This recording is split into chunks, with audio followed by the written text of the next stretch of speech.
Halo guys, welcome back to Korea Ramit bersama orang Korea yang medok. Oke Poplo, Swindler kali ini jujur agak dewasa ceritanya. Jadi buat Poplo yang masih agak malu-malu, nggak terlalu suka cerita yang gitu, boleh di skip. Tapi ya sedih juga ya kalau nggak ditonton. Ya pokoknya cerita kali ini agak gitu. Jadi sebelum tak mulai, tak sampaikan sekali lagi cerita kali ini agak berbau ke arah dewasa. Jadi langsung kita mulai Swindler kali ini. Oke, untuk memahami cerita kali ini kita perlu kenal dua karakter. Karakter pertama adalah seorang perempuan bernama Haeju dan karakter kedua adalah seorang laki-laki bernama Hyunsuk. Oke, Haeju dan Hyunsuk. Haeju pada waktu itu berusia 19 tahun, sedangkan Hyunsuk berusia 23 tahun. Mereka berdua ini beda 4 tahun. Haeju bekerja sebagai seorang makeup artist, sedangkan Hyunsuk ini bekerja sebagai seorang model. Nah, ceritanya gini, Haeju itu waktu dia pertama mulai menjadi makeup artist, kan nggak langsung jadi makeup artist ya, toh. Dia jadi magne ataupun yang paling muda, jadi dari pekerjaan-pekerjaan yang nggak penting, nanti lama-lama mulai melakukan makeup gitu. Haeju di saat dia berusia 19 tahun, dia ini suka sama seorang model bernama Hyunsuk yang waktu itu berusia 23 tahun. Hyunsuk ini siapa? Hyunsuk ini bukan influencer, bukan artis, merupakan seorang model yang cakep dan kemungkinan besar dia ini bisa lebih sukses lagi. Yang dimaksud dengan sukses untuk model-model ini adalah bekerja dengan brand-brand yang lebih bagus. Mungkin sekarang kerjanya sama brand-brand lokal, nanti naik lagi ke Calvin Klein, Guess, terus makin naik lagi dan mungkin bisa jadi model di kelas internasional gitu. Nah, jadi Haeju di saat dia berusia 19 tahun, waktu dia ini masih kerja sebagai makeup artist yang magne, dia ini udah mulai suka sama model yang bernama Hyunsuk. Dan kebetulan suatu hari Haeju ini dapat kesempatan untuk memakeup Hyunsuk ini. Dia lihat langsung, wah cakep, ganteng, badannya juga slim. Pokoknya cowok impiannya Haeju. Tapi mereka berdua ini nggak kenal, nggak gimana, ya cuman sebatas pernah kerja di satu project bersama. Dan 6 tahun setelah itu, Haeju berusia 25 tahun. Haeju udah berhenti bekerja sebagai makeup artist panggilan yang pergi ke tempat-tempat. Nah, Haeju sekarang punya satu toko sendiri, makeup shop. Jadi kalau orang-orang mau di makeup, mau hairstyling, itu bisa datang ke tokonya gitu. By the way, ini beneran di Korea waktu dulu aku ketemu artis-artis, kan aku juga di makeup ya toh. Biasanya makeup artis yang datang ke tempat itu justru makeup yang paling muda ataupun yang masih pemula gitu. Biasanya makeup artis yang terkenal itu biasanya punya toko sendiri dan artisnya yang datang ke sini. Makanya kalau Polo lihat variety show, biasanya mereka itu bilang, oh ya untuk makeup kita ke Gangnam. Biasanya kayak gitu. Tapi kalau udah kelasnya yang sangat atas, baru ada lagi makeup kelas atas yang bisa dipanggil gitu. Jadi ada tahapnya kayak gitu. Nah, Haeju ini bukan yang seterkenal itu, tapi dia ya lumayan lah, dia udah punya toko sendiri, punya pengalaman yang bagus gitu. Nah, suatu hari Haeju udah buka toko, dia nunggu, tiba-tiba ada satu laki-laki datang ke tokonya. Buka ding-ding, permisi, mau makeup bisa nggak ya? Tamunya datang, Haeju langsung mempersilahkan untuk duduk di kursi. Udah duduk, tatapan lewat cermin. Ternyata cowok yang datang adalah Hyunsuk. Haeju yang akhirnya ketemu lagi sama Hyunsuk setelah 6 tahun, jujur seneng banget dan ngerasa, wah opaku kembali. Cuman Hyunsuk ini kan sebenarnya nggak kenal sama Haeju ya, atau lawang dia nggak kenal yang terkenal kan Hyunsuk. Haeju ini kan cuman seorang makeup artist yang biasa gitu. Dan pas Haeju mulai ngomong kayak, oh ya hari ini mau di makeup kayak gimana, mau apa, mau konsep yang gimana, Hyunsuk tiba-tiba, loh kayaknya kita pernah ketemu ya. Hyunsuk yang awalnya merupakan seorang tamu tiba-tiba terkesan mengenali Haeju. Nah, Haeju bilang, oh iya, loh, opa masih ingat saya tak? Dengar itu, Hyunsuk jawab, loh, mungkin kamu nggak ingat aku sih, tapi jujur ya, setiap kali aku di makeup sama tim kamu, khususnya kamu, pekerjaan ataupun kolaborasi sama brandku itu lo mesti sukses, makanya aku ingat sama kamu. Kamu Haeju ya, betul ya? Nah, Haeju bilang, oh iya, duh makasih ya opa udah ingat. Loh, by the way hari ini opa ada urusan apa? Kenapa kesini? Nah, terus dia bilang, oh hari ini aku ada interview untuk brand, jadi foto konsep kayak gini-gini. Nah, kebetulan tadi aku lewat depan toko ini, ya udahlah aku mampir. Ternyata punya kamu. Ya udah, make upin ya. Semoga kali ini aku juga diterima bisa kerja bareng sama brand yang baru ini gitu. Nah, akhirnya di make up sama Haeju, Hyunsuk udah selesai make up, dia pergi. Dan beberapa hari setelah itu, Hyunsuk balik lagi ke toko itu. Tiba-tiba Hyunsuk bilang kayak gini, Haeju, gara-gara kamu, aku keterima untuk kerja sama brand. Makasih ya Haeju. Duh, aku happy banget. Boleh nggak malam ini aku traktir makan malamnya? Nah, dari situ akhirnya Haeju sama Hyunsuk yang awalnya sebatas makeup artist dan model ini menjadi sepasang kekasih, dan mulai saat itu mereka akhirnya mulai tinggal bareng. Tapi satu hal yang perlu kita pahami adalah pekerjaan model itu pendapatannya sangat tidak konsisten. Ada satu bulan pendapatannya gede, ada satu bulan pendapatannya rendah banget. Ketika mereka mulai tinggal bareng, karena Haeju itu saking sukanya sama Hyunsuk, Haeju itu terus-menerus bilang kayak gini ke Hyunsuk, opa kamu nggak ada pendapatan nggak apa-apa, kamu tetap pede aja, aku ada pendapatan yang tetap, jadi aku bakal support Oppa pokoknya fokus aja, tak bantu sebisa mungkin biar Oppa bisa lebih sukses. Jadi mereka ini yang awalnya memiliki pekerjaan yang sedikit berbeda, setelah mereka menjadi sepasang kekasih itu bisa saling mensupport, apalagi bisa dibilang mereka ini satu industri. Setelah tinggal bareng, jujur Haeju itu ngerasa kayak hari demi hari itu kayak impian. Hyunsuk juga merasa begitu tenang karena ada seseorang yang selalu bisa membantu dia, nge-support, dan pendapatan pun sekarang menjadi lebih tidak menyeramkan sebelumnya, karena paling nggak punya pacar yang mau membantu, dan kalau dia nggak ada pendapatan pun pacarnya itu bisa memahami gitu. Masalahnya suatu hari kebetulan Haeju itu selesai kerja agak lebih awal dan dia pengen cepet-cepet pulang untuk ketemu pacarnya. Dia balik ke rumah, ternyata di rumah ada 2 cangkir. Masalahnya gini, kalau misalnya nih aku taruh 2 gelas kopi sama gelas air di sini nggak masalah. Tapi kalau 1 gelas di sini, 1 gelas di sini, terkesan ada seseorang yang datang ya toh. Mungkin ada tamu yang datang. Nah, masalahnya gelas yang satu ini ada bekas lipstiknya. Tentunya Haeju merasa nggak tenang ya toh. Nah, Haeju langsung tanya, loh Oppa ini kok ada 2 gelas, ada orang datang toh? Hyunsuk itu langsung jawab, oh enggak, tadi ini aku minum kopi sama jus kok. Langsung ditaruh di tempat cuci piring. Haeju ngeliat itu langsung pergi ke tempat cuci piring dan dicek, loh tapi ini loh ada lipstiknya, siapa ini yang datang? Hyunsuk jawab, enggak, ini tadi aku pakai lip balm, cuman lip balmnya ada warnanya. Enggak, kamu nggak usah khawatir lah. Duh, kamu kok khawatir sih? Enggak ada orang yang datang kok, tadi cuman aku aja yang ini minum, cuman lagi kering bibirku. Nah, terkesan Hyunsuk itu langsung mengubah topik pembicaraan dan tidak mau membicarakan masalah hal ini. Dalam kondisi seperti itu, tentu Haeju ngerasa nggak tenang dan merasa nggak happy lah sebenarnya. Tapi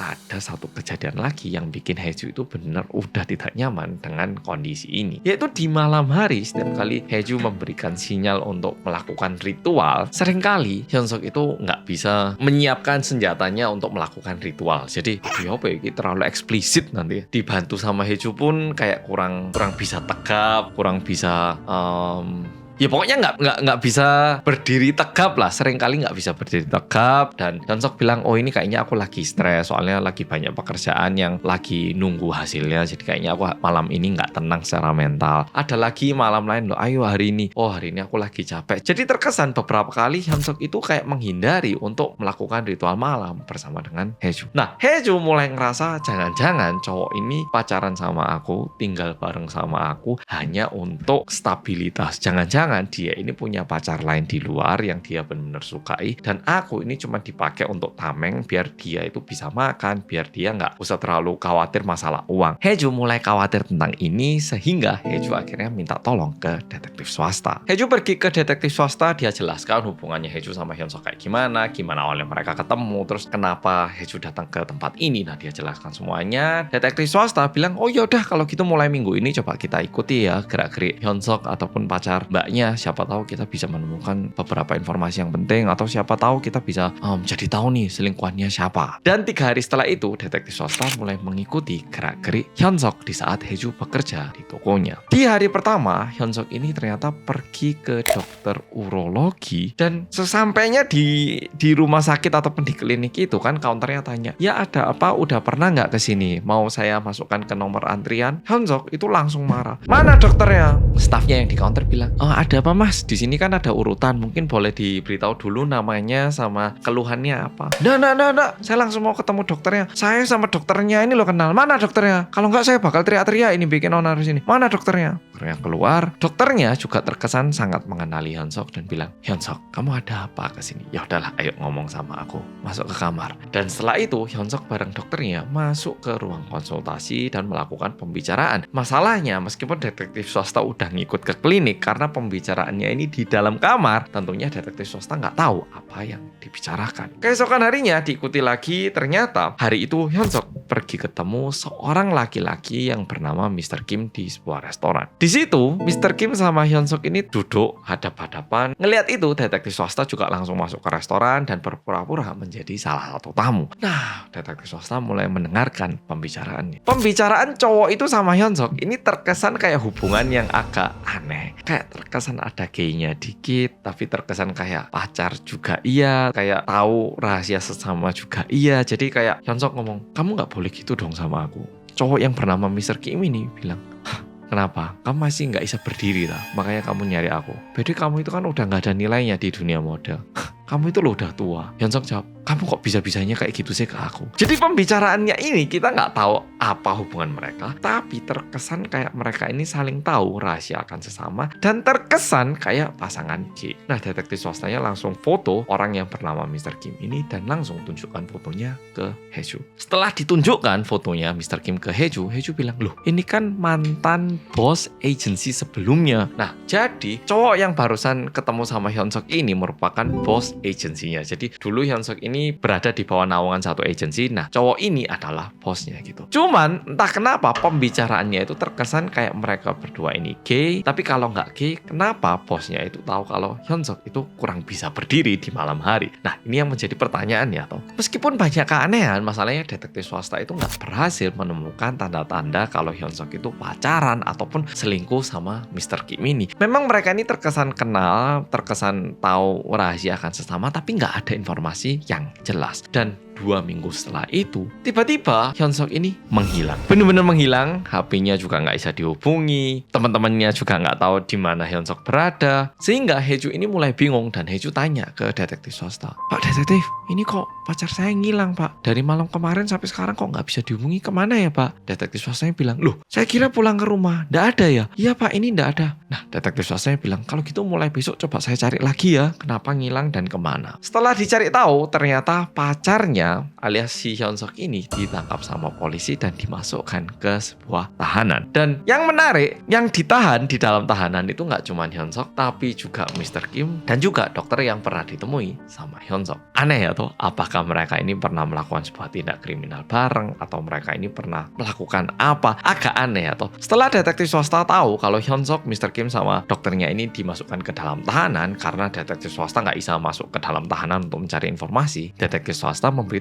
ke Hae-ju kalau pacarnya itu sekarang lagi ditahan dalam tahanan. Hae-ju yang mendengar kabar itu langsung pergi ke tahanan yang dimaksud dan langsung mengunjungi pacarnya. Sampai di situ Hae-ju langsung bilang orang yang pengen dia kunjungi itu namanya Hyunsuk, nomor tahanan berapa, dan gak lama setelah itu beneran Hyunsuk muncul dan akhirnya mereka saling ketemu. Ya sama kayak di drama-drama itu loh, ada kayak akrilik, Hyunsuk di dalam, Hae-ju di luar. Di situ Hae-ju mulai tanya, loh opa kok tiba-tiba bisa ditahan kenapa? Dan di situ baru Hyunsuk memberitahu apa yang sebenarnya terjadi di balik semua ini.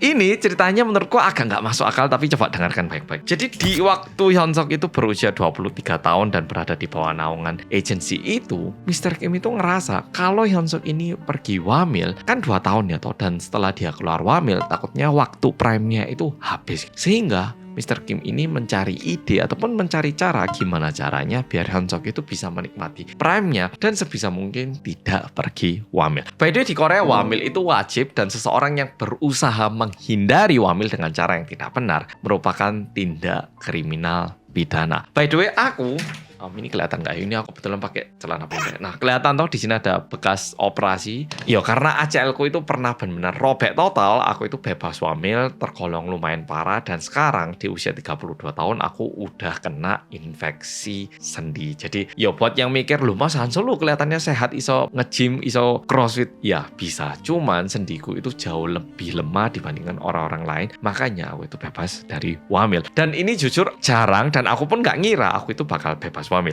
Nah, kembali lagi ke ceritanya. Waktu itu Hyunsuk itu lagi naik-naiknya dan bos agensinya berharap Hyunsuk ini bisa tidak pergi ke wamil. Dan ternyata bosnya ini nemu satu orang, kita bilang aja seorang agen ataupun broker yang membantu orang-orang yang nggak pingin wamil agar bisa lolos tidak masuk wamil. Nah, caranya gimana? Mereka cari dokter yang bisa disuap. Ini kenapa disuap? Dokternya ini akan menuliskan surat pernyataan bahwa orang ini punya penyakit apa sehingga tidak bisa masuk wamil. Karena di Korea itu di saat kita dicek medis itu ada beberapa, kayak misalnya ACL robek, nah itu nggak wamil. Misalnya punya apa, itu nggak wamil. Jadi ada beberapa penyakit-penyakit kalau misalnya kamu kena ini ataupun cedera ini, kamu nggak usah wamil, itu ada gitu. Dan kalau misalnya butuh bukti, dokternya ini akan disuap untuk sengaja melakukan operasi ataupun tindak medis agar orangnya ini benar-benar bisa bebas wamil. Jadi contoh gini, misalnya aku itu nggak cedera lutut, tapi aku mau bebas wamil, aku nyari agennya ini, lalu bayar uang misalnya berapa ratus juta, agennya ini nyarikan dokter, nah dokternya ini bakal sengaja merobek ligamenku, nah setelah itu kita X-ray ataupun MRI, nah ini digunakan sebagai bukti kalau aku cedera, lalu baru dioperasi. Jadi bisa dibilang membuat penyakit palsu, lalu melakukan pengobatan biar terlihat kayak aku ini cedera gitu. Jadi itu caranya. Nah kebetulan di saat Hyunsuk berusia 23 tahun, bos agensinya itu pengen banget Hyunsuk nggak pergi wamil, begitu juga Hyunsuk, sehingga bos agensinya Hyunsuk sama agen ini bertemu. Nah di saat mereka ketemu, mereka itu mikir enaknya apa ya? Apakah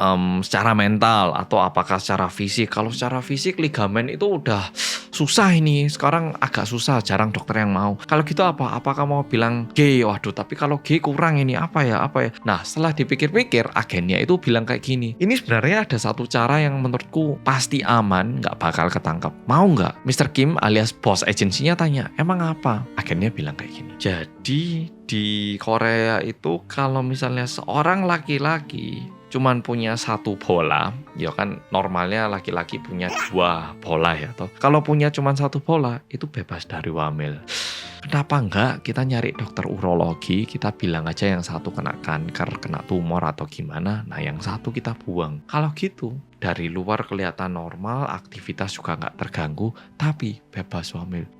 Boleh ini. Hyunsuk yang juga sebenarnya juga nggak pengen, tapi karena disarankan untuk melakukan ini, akhirnya Hyunsuk melakukan operasi tersebut. Dan sebelum operasi, dokternya itu janji kalau ini tidak akan mengganggu aktivitas seksualnya Hyunsuk. Jadi selama ini sebenarnya Hyunsuk itu bukannya nggak mau berhubungan sama Haeju, tapi alat reproduksinya itu tidak berfungsi 100% seperti sebelumnya karena salah satu bolanya itu udah dikeluarkan. Nah terus pertanyaannya adalah kenapa Hyunsuk, bos agensinya alias Mr. Kim sama dokternya ini masuk ke tahanan? Karena mereka bertiga ini telah melakukan perencanaan penghindaran wamil yang merupakan tindak kriminal sehingga mereka ini ditahan. Dan jujur yang melakukan tindakan ini nggak cuma Hyunsuk, ada beberapa model lainnya sehingga polisi menangkap dan mereka ini semua ditahan di dalam tahanan. Dan setelah mendengarkan semua ini, Haeju ngerasa kalau Hyunsuk itu bukan seseorang yang pantas dijadikan pacarnya lagi karena bahkan melakukan tindak kriminal. Dan Hyunsuk terus-menerus bilang, loh tapi nggak apa-apa, aku ini loh udah ada sperma yang tak bekukan, aku bisa loh punya anak, kita bisa nikah loh, yang kita masih bisa nikah, kamu jangan tinggalin aku. Hyunsuk berulang kali bilang kayak gitu, tapi Haeju yang udah tahu kalau Hyunsuk udah tidak bisa berfungsi normal, memutuskan